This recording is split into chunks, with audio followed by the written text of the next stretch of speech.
So there's a lot of different ways that you can hurt your biceps. Your biceps is the two different muscle bellies in the front of your arm. They're what you do for bicep curls.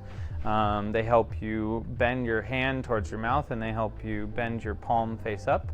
And there's a lot of different ways you can injure your biceps. There are tendons above your biceps and tendons below your biceps that attach your biceps to the bones that it flexes, and you can injure them in either place.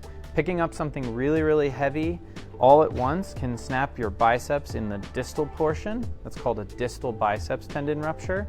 That almost always needs surgery.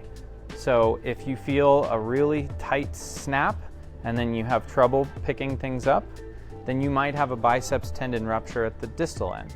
You would have a lot of bruising if something like that were to happen, and if you do have something like that happen, come down and see us at Nadora Healthcare. We would take a look and potentially have to do surgery for that. You can also tear the biceps tendon at the proximal portion. This portion would actually give you shoulder pain, and if it snaps entirely, you would get what's called a Popeye sign. So your biceps on that side would actually look bigger than your other side. This one doesn't always need surgery. It kind of depends on what you need to do with your arm, what other strength you have, because there's other muscles that can do the things that your biceps can do. And so if you have a proximal biceps tendon rupture, we can talk to you about whether or not you need surgery.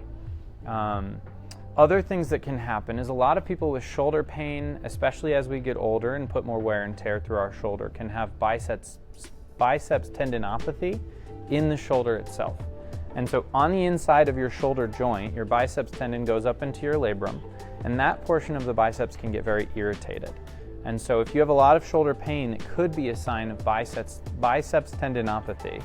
And biceps tendinopathy is treated by cutting out the portion that's causing pain and sewing the front of your biceps distally into the front of your humerus. And so it still allows you to use your arm normally, but it gets rid of that painful portion that's on the inside of your shoulder.